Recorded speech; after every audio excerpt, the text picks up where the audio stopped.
vile mmesikia kuna msaada ama bill iko Senate, National Assembly tulipitisha, hasa iko kwa Senate, na kuna watu wengi ambao wanapinga mambo ya CDF, wale wako juu huko Nairobi. Na CDF ni kitu ambayo inasaidia mashinani.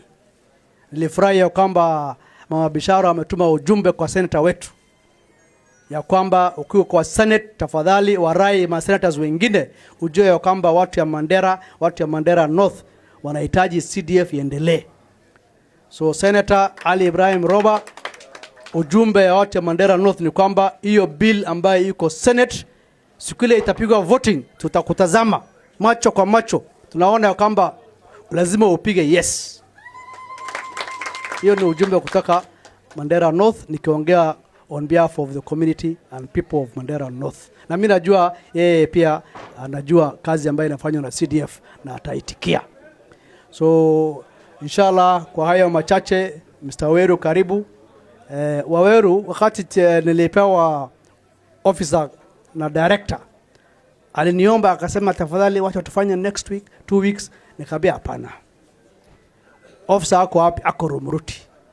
Na alikuwa mkarimu sana because wakati tuliongea naye na ilikuwa ni Monday, akaniambia niko Rumuruti. Nikamwambia hapana, tafadhali kuja. Na leo ni lini? Ni Thursday.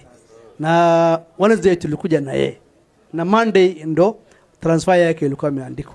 So ni mtu ambaye anajua kwamba at least alikuwa ananiambia ngoja achukue vifaa yake mingi kila kitu. Nikamwambia hapana, kwanza tuende kwa station yako, ujue ofisi yako, watu wakujue. Hii mambo ya documents na computer itamfuata baadaye. Na nataka kumshukuru kwa kuitikia hiyo maombi yangu on behalf of the people of Mandera North. So Mr. Waweru, we don't take it for granted. Najua officer akiwa transferred iko mambo mingi, mzigo yake, so many things, lakini nakwambia asante sana kwa kuitikia, na sisi tutakusupport. DCC yuko hapa as the senior most national government staff ya hapa. We will all help you at the same time. So mimi nasema asanteni sana. Marka inshallah aad oo maasindin reer Ramo, reer Mandera North, arrin badan noo yeela. Hadda waxaan rabaa inaan ka cadina aan Shantoley markaan ka baxano waxnaada Garissa iyo Tivet kufunga iyo projects inshallah, na tunasema hiyo asante sana. Assalamu alaykum wa rahmatullahi wa barakatuh.